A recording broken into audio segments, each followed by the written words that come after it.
ಪ್ರಾರಂಭದಲ್ಲಿ ಪ್ರಾತಸ್ಮರಣೀಯರಾದ ದಿವ್ಯಶಕ್ತಿಯ ಭವ್ಯ ಪರಂಪರೆಗೆ ಭಕ್ತಿಯ ಪ್ರಣಾಮಗಳನ್ನು ಸಮರ್ಪಿಸಿ, ಶ್ರೀಮಠದ ಸಮಸ್ತ ಭಕ್ತಾದಿಗಳಿಗೆ ಶರಣು ಶರಣಾರ್ಥಿ. ಈ ಮೂಲಕ ಶ್ರೀಮಠದ ಭಕ್ತಾದಿಗಳಲ್ಲಿ ಮತ್ತು ನಾಡಿನ ಸಮಸ್ತ ಜನತೆಯಲ್ಲಿ ತಿಳಿಸುವುದೇನೆಂದರೆ, ನಮ್ಮ ದೇಶದಲ್ಲಿ ವ್ಯಾಪಕವಾಗಿ ಹರಡಿರುವಂಥ ಮಹಾಮಾರಿ ಕೊರೋನಾ ಎರಡನೇ ಅಲೆ ಭಾಳಷ್ಟು ಅಬ್ಬರದಿಂದ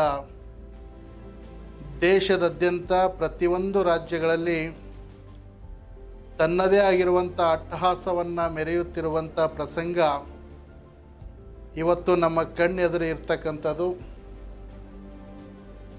ಈ ಒಂದು ಎರಡನೇ ಅಲೆ ಕೊರೋನಾ ಮಹಾಮಾರಿಗೆ ಅನೇಕ ಜನ ತುತ್ತಾಗಿರುವಂಥದ್ದು, ಜೊತೆಗೆ ಈ ಸೋಂಕಿನಿಂದ ಅನೇಕ ಜನ ತೊಂದರೆಯಲ್ಲಿ ಬಳಲುತ್ತಿರುವಂಥದ್ದು ನಾವೆಲ್ಲರೂ ಪ್ರತಿದಿನ ಕಣ್ಮುಂದೆ ಕಾಣ್ತಕ್ಕಂಥ ಪ್ರಸಂಗ. ಕಳೆದ ವರ್ಷ ಈ ಒಂದು ಸಂದರ್ಭದಲ್ಲಿ ನಾವು ನೋಡಿದಾಗ ಅಮೇರಿಕ ದೇಶ ಆಗಿರ್ಬೋದು, ಚೀನಾ ದೇಶ ಆಗಿರ್ಬೋದು, ಇಟಲಿ ದೇಶ ಆಗಿರ್ಬೋದು, ಹೀಗೆ ಹಲವಾರು ದೇಶಗಳಲ್ಲಿ ಈ ಥರದ ಒಂದು ವಾತಾವರಣವನ್ನು ನಾವು ಈ ಮಾಧ್ಯಮದ ಮುಖಾಂತರ ನೋಡ್ತಿದ್ದೇವೆ.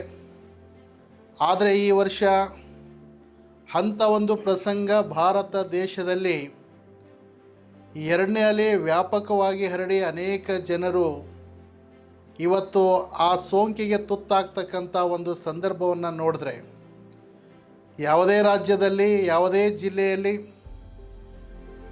ಇವತ್ತು ಆ ಸೋಂಕಿಗೆ ಒಳಗಾದಂಥ ಜನರು ಚಿಕಿತ್ಸೆಗೆ ಹೋದರೆ ಆಸ್ಪತ್ರೆಯಲ್ಲಿ ಸ್ಥಳದ ಅವಕಾಶವಿಲ್ಲ, ಜೊತೆಗೆ ಆಮ್ಲಜನಕದ ಕೊರತೆ, ಹೀಗೆ ಹಲವಾರು ಸಮಸ್ಯೆಗಳಿಂದ ಜನ ತಮ್ಮ ಪ್ರಾಣವನ್ನು ಕಳೆದುಕೊಳ್ತಾರೆ ಅನ್ನುವಂಥ ಒಂದು ಪ್ರಸಂಗ ಇವತ್ತು ನಮ್ಮ ದೇಶದಲ್ಲಿ ನಿರ್ಮಾಣ ಆಗಿದೆ ಅಂತಂದರೆ, ಬಹುಶಃ ಈ ಮಹಾಮಾರಿಯ ವ್ಯಾಪಕತೆ ಮತ್ತು ಈ ಮಹಾಮಾರಿಯ ಒಂದು ಅಟ್ಟಹಾಸ ನಮ್ಮ ದೇಶದಲ್ಲಿ ಯಾವ ರೀತಿ ನಡೆದಿದೆ ಅನ್ನುವಂಥದ್ದು ನಾವು ಆಲೋಚನೆ ಮಾಡಬೇಕಾಗ್ತದೆ.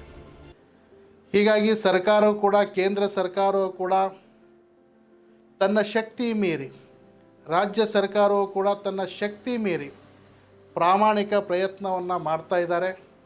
ಆದರೂ ಕೂಡ ಇವತ್ತು ಇದು ತನ್ನ ಒಂದು ಅಟ್ಟಹಾಸವನ್ನು ದಿನೇ ದಿನೇ ಹೆಚ್ಚಿಗೆ ಆಗ್ತಕ್ಕಂಥ ಒಂದು ಪ್ರಸಂಗವನ್ನು ನೋಡಿದ್ರೆ, ದೇಶದಲ್ಲಿರ್ತಕ್ಕಂಥ 130 ಕೋಟಿ ಜನ ಪ್ರತಿನಿತ್ಯವೂ ಕೂಡ ದಿನದ 24 ಗಂಟೆ ಒಂದು ಭಯದ ಮಧ್ಯದಲ್ಲಿ ಬದುಕ್ತಕ್ಕಂಥ ವ್ಯವಸ್ಥೆ ನಿರ್ಮಾಣ ಆಗಿದೆ.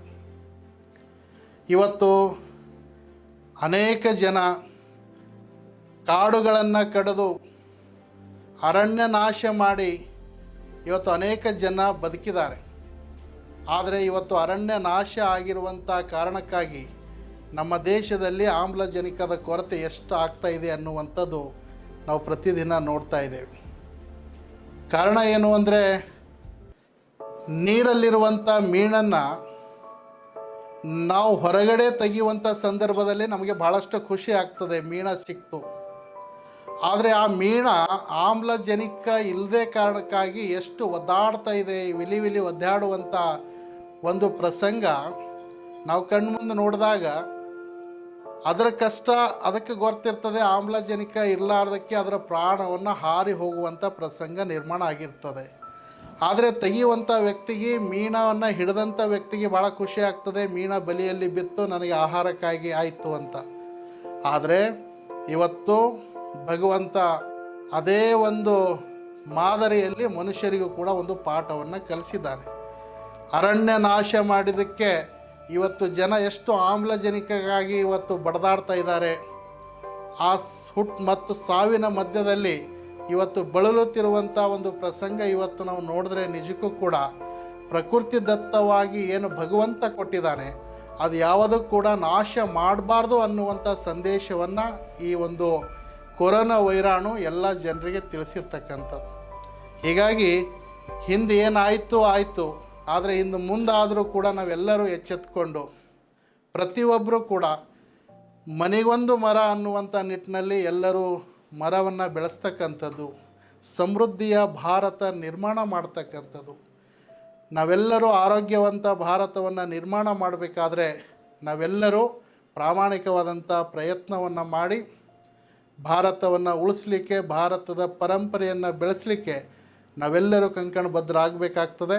ಹೀಗಾಗಿ ಈ ಮಹಾಮಾರಿ 2ನೇ ಅಲೆ ಬಂದಿರುವಂಥ ಹಿನ್ನೆಲೆಯಲ್ಲಿ ಅನೇಕ ಜನ ಭಾಳಷ್ಟು ಒಂದು ಭಯದಲ್ಲಿ ಬದುಕ್ತಾ ಇದ್ದಾರೆ. ಯಾರೂ ಕೂಡ ಭಯ ಪಡ್ಕೊಳ್ಳುವಂಥ ಅವಶ್ಯಕತೆ ಇಲ್ಲ. ಎಲ್ಲರೂ ಎಚ್ಚರವನ್ನು ವಹಿಸ್ತಕ್ಕಂಥ ಅವಶ್ಯಕತೆ ಭಾಳ ಇದೆ. ಪ್ರತಿಯೊಬ್ಬರೂ ಕೂಡ ಬಂದಿರತಕ್ಕಂಥ ಸಮಯ ಇದು ಶಾಶ್ವತವಾಗಿ ಉಳಿಯುವುದಿಲ್ಲ. ಶ್ರೀಕೃಷ್ಣ ಪರಮಾತ್ಮ ಅರ್ಜುನನ್ನು ಹೇಳಿದಂಥ ರೀತಿಯಲ್ಲಿ ಈ ಸಮಯವು ಉಳಿಯುವುದಿಲ್ಲ ಅನ್ನುವಂಥ ಮಾತನ್ನು ಅರ್ಜುನನಿಗೆ ಬೋಧನೆ ಮಾಡಿರುವಂಥ ಆ ಮಾತಿನ ತತ್ವದ ತಳಹದಿಯ ಮೇಲೆ ಇವತ್ತು ಇದು ಬಂದಿರುವಂಥ ಕೊರೋನಾ, ಈ ಭಯದ ವಾತಾವರಣವೂ ಕೂಡ ಶಾಶ್ವತವಾಗಿ ಉಳಿಯುವುದಿಲ್ಲ. ಯಾರೂ ಕೂಡ ಹೆದರುವಂಥ ಅವಶ್ಯಕತೆ ಇಲ್ಲ. ನೀವೆಲ್ಲರೂ ಎಚ್ಚರಿಕೆಯನ್ನು ವಹಿಸಬೇಕು.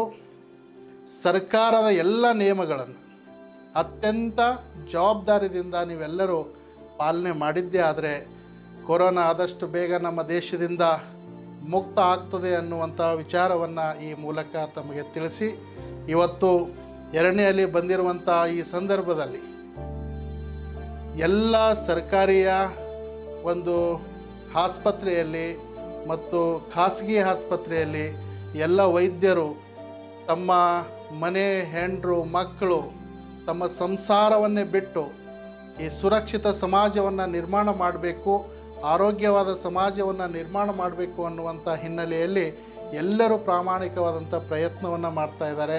ಹೀಗಾಗಿ ಆ ಒಂದು ಸೇವೆಯನ್ನು ಮಾಡುವಂಥ ಎಲ್ಲ ವೈದ್ಯರಿಗೂ, ಪೊಲೀಸರಿಗೂ, ಸ್ವಚ್ಛತಾ ಮಾಡುವಂಥ ಎಲ್ಲ ಕಾರ್ಮಿಕರಿಗೂ ಆ ಭಗವಂತನ ಕೃಪೆ ಆಶೀರ್ವಾದ ಸದಾಕಾಲ ಇರಲಿ.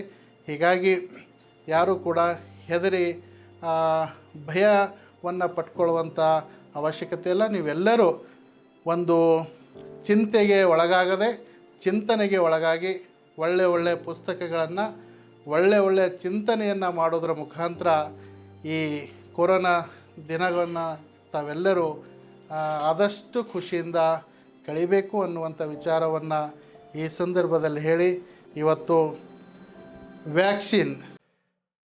ವ್ಯಾಕ್ಸಿನ್ ಪಡೆಯುವಂಥ ಪ್ರತಿಯೊಬ್ಬರೂ ಕೂಡ ಏನೋ ತೊಂದರೆ ಆಗ್ತದೆ, ಜ್ವರ ಬರ್ತದೆ, ಮೈಕೈ ನೋವು ಬರ್ತದೆ, ಆ ವ್ಯಾಕ್ಸಿನನ್ನು ತಗೊಂಡ್ರೆ ನಮ್ಮ ಪ್ರಾಣಕ್ಕೆ ಏನಾದರೂ ಕುತ್ತು ಬರ್ತದೆ ಅನ್ನುವಂಥ ಭಯದಿಂದ ಅನೇಕ ಜನ ವ್ಯಾಕ್ಸಿನನ್ನು ಪಡಿತಾ ಇಲ್ಲ. ಹೀಗಾಗಿ ಇವತ್ತು ಈ ಚಿತ್ರೀಕರಣದ ಮುಖಾಂತರ ನಾಡಿನ ಸಮಸ್ತ ಜನತೆಗೆ, ಶ್ರೀಮಠದ ಎಲ್ಲ ಭಕ್ತಾದಿಗಳಿಗೆ ಹೇಳ್ತೇನೆ, ಯಾರೂ ಕೂಡ ಅಂಜುವ ಅವಶ್ಯಕತೆ ಇಲ್ಲ. ಇವತ್ತು ನಾನು ಕೂಡ ಆ ವ್ಯಾಕ್ಸಿನನ್ನು ಪಡೆದಿದ್ದೇನೆ.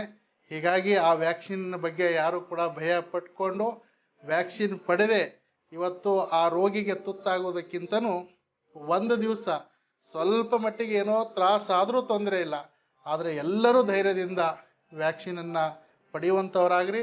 ನಿಮ್ಮ ಹಿಂದೆ ದಿವ್ಯ ಶಕ್ತಿಯ ಭವ್ಯ ಪರಂಪರೆಯ ಆಶೀರ್ವಾದದ ಶ್ರೀರಕ್ಷೆ ಸದಾಕಾಲ ಇರ್ತದೆ.